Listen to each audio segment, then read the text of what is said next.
Welcome back. Now, last week on the show, we had something very special on the show, talking about the relationship between fathers and sons. Today, we want to talk about the relationship that exists between fathers and daughters, which is really, really nice. Charity Babatunde last week talked to us about one of the areas that we can focus on when it comes to fathers dealing with their sons. Now, the focus today is father and daughter, the bond that exists between them, the do's and the don'ts, where and when to draw the line if we can get there, and all that comes with parenting. And Charity Babatunde is the pioneer of Rave et al., a social enterprise that has been providing capacity building programs for children, teens, and emerging adults for over 10 years. Welcome, ma'am. Thank you very much. So, immediately they said father-daughter relationship. I was like, you know, I have a daughter myself. She's 5 years old.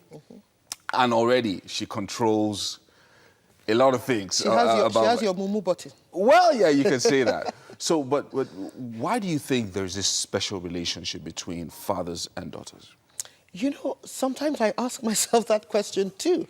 But I guess it's because a father is a girl's first contact with the male species, as it were. And they say, opposites attract. So that's probably one of the reasons. But I think beyond that, the father has a deeper need to want to protect his daughter.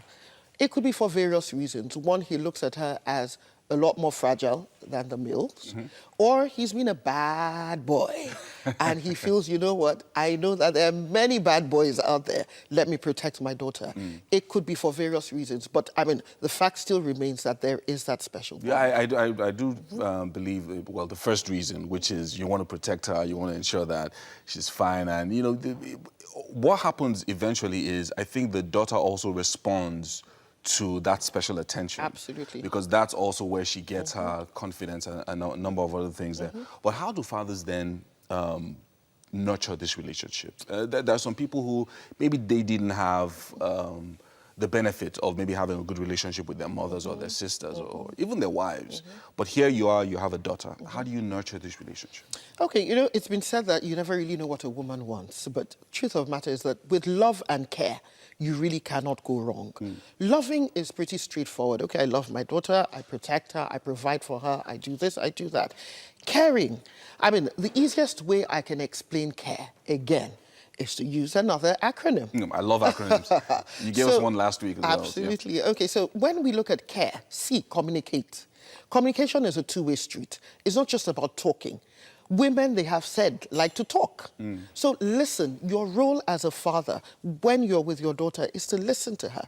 Listen attentively, listen intentionally, listen non-judgmentally. You're not sitting there and wondering, what is she talking about? You're actually listening because you want to know her and you want to know how to father her more effectively and parent her better.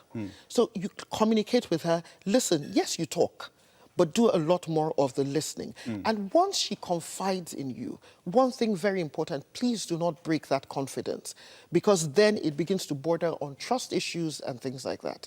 Then A, affirm. A number of fathers tend to be guilty about not affirming. They think it, but they don't actually do it or say it. Affirmation can be done with your words and with your actions.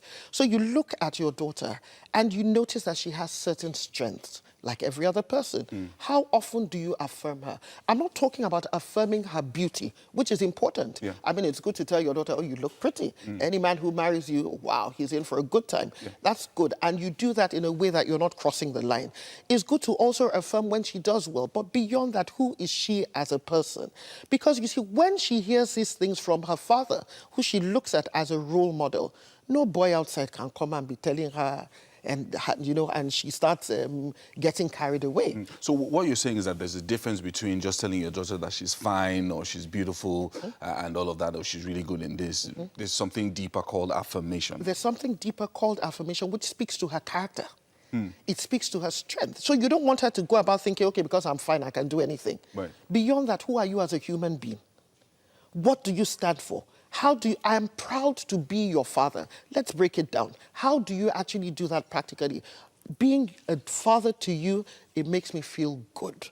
You're a good person, you have a good heart, you're this, you're that. Those are some of the ways you can affirm her. You can affirm her the way you treat her with respect. You do not cross boundaries. You don't betray her trust. You tell her things that make her realize that, look, there's more to me than just a pretty face. Right, right. So let's go to the next acronym, which is R. So which is R, respect. Now, again, that is a bit dicey. Why? Because culturally, we look at respect bottom up. So to say to a father, respect your daughter, okay, maybe when she's 21, you know, it's a bit easier. And when you say respect, okay, respect her privacy. I don't want to bump into her when she's half-clad, you know, so that there are no awkward moments. But it's beyond just respecting her privacy and respecting her personal space. Respect, teach her what respect means. Please, sorry, thank you. They're basic elements of respect that we're taught, even at 4 years old. If you say to your daughter, please, can you hand me the remote? You have given her a lesson in respect, and you've shown her respect. What is respect? Is looking at a human being and saying, you're valuable. You deserve to be treated with respect. Right. So it's really not just about a father demanding respect from his children or demanding respect from his daughter in this case. It's also about the father giving respect. Giving that respect. In small measures. In very small measures. But you see, they're watching. We know that children are watching. Your daughter is watching you and she's saying, okay, the way my father treats me will set the pace for what I know is acceptable and unacceptable and what I should expect and take from other male people. Yeah. So a father who, for some absurd reason, violates his daughter is being totally disrespectful. She begins to think it's okay to abuse. Do not be condescending. Do not use condescending and abuse. I'm not saying don't correct. Yeah. But when you're abusing in a manner to demean the person, there's something wrong. Right. And you don't want your daughter going around feeling that, okay, it's normal. You know, anybody can call me anything and it's okay. It doesn't really matter. After all, my father does it. If my father can do it, then anybody else can. Any other person. All right, so we're moving to the next one, which is E. Enlighten. A lot of fathers see their role as primarily that of a provider and a protector. In our culture, you find that some men get very resentful because they see themselves as ATMs. They're constantly, Daddy, give me this, I want money, I want that, and they're doling out money. And I remember I wrote an article not too long ago about my dad, my ATM, because there's really nothing wrong in being your ATM. It depends on what you think ATM is. It's not just about being an automated telling machine, but being her all-time mentor. All-time mentor. All-time mentor. Enlighten her. All-time mentor, ATM. ATM. Right, so you're her ATM. She goes to you, she wants advice on how to relate with men. She puts in her card and you dish it out. She wants advice on how career, on business, on negotiation. You are the one who would enlighten her how a man sees a woman when she dresses in a certain way. You're the one who enlightens her about how to say, we're emotional beings, how to say no without feeling guilty. To say, look, I'm not going to allow you to do this to me, and it's okay to say no. So this is really about building that relationship to the level where your daughter can come to you for anything. Absolutely. At any point in time in her life. At any point in time in her life. She should know that when I go to my father, I know he's got my back, I know he will protect me, I know he will provide for me. I know that he will care for me. Right. He would listen to me when I talk. He will affirm me when the whole world, you see, the world is speaking. The world is speaking and they're telling her that she needs to measure up to certain standards. You're the one who's saying to her that you're unique. You're who you are. I affirm you for who you are. Wow. Because don't listen to all those voices. Yes, I mean, there's a place for guidance, there's a place for correction and all that. But be confident in who you are as a person. I love it. I mean, this is an amazing acronym. CARE, you know, really communicate, affirm, respect and enlightenment. I love it. Now, there's something you mentioned at the beginning of our conversation, which is that you said my daughter has my mumu button. So how do you manage this? How do you create a balance where your daughter doesn't take advantage of the fact that she knows that she has a special place in your heart? Or do you just let her take advantage of At all. Okay, If not, all right. you're going to be in trouble because she's going to feel that she can take advantage of anybody. Yeah. So what it is that, which is why you need to listen intentionally. Know when she's trying to play you. You know, there are times, I mean, I've watched some children with some daughters with their dads, and I'm thinking, my goodness, you're about to fall. Dad. And the moment she Or she does used that. tears. Yeah, well, tears, I don't know why men are afraid of tears, but I mean, that's a story for another day. But you know, she warms up to you. Look at, you need to be objective. Don't let your emotions, I mean, run riot. Be That's easier said objective. than done, though. It's, you see, it's a skill that you need to learn. It's a skill that you need to learn. Why? Because you know that at the end of the day, she'll be better for it. If she goes to work and she cries for her boss, he's really not going to listen, though. You know, it really doesn't matter. So what you're doing is you're equipping her for life. Right. So what it is you need to be more intentional about listening to her, more attentive, and knowing that, okay, now I know she's trying to play me. And I need to let her know that in life, you don't get things by crying. All right, so let me ask this question.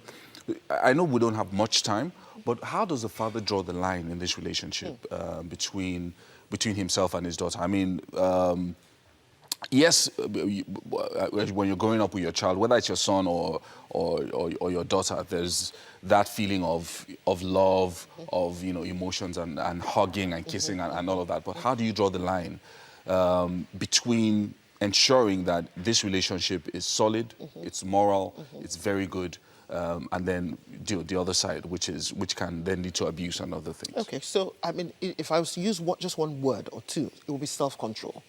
Because I mean, I once read somewhere where somebody said you can't stop the birds from flying over your head, but you can stop them from perching. Now, it is abnormal for you to even allow yourself to go there, to begin to think that I can have a relationship with my daughter that is not father-daughter, that you begin to have sexual feelings for her. That is totally and absolutely abnormal. But let's say for some reason that we cannot, a thought crosses your mind. You cannot act on that thought. And the responsibility is on you as a father to know that, you know what, this is a no-no. It's not even something that I should think about. And you control whatever it is. Do whatever you need to do to control yourself. It is unacceptable. We've heard too many stories. Yeah, and in the those stories papers. keep coming out in the papers and almost it's every getting day now. ridiculous. Yeah. There is absolutely, it is the highest form of betrayal of trust. Wow. And no father should allow himself, you control yourself, you must control yourself. Wow. Thank you so much, Thank you Charity so much, Babatunde. Lawrence. It's always Thank you. amazing when you join us in the morning. Thank you for joining us Thank again you very today. much. And fathers, I hope you got a thing or two about that, especially the acronym CARE. Don't forget it.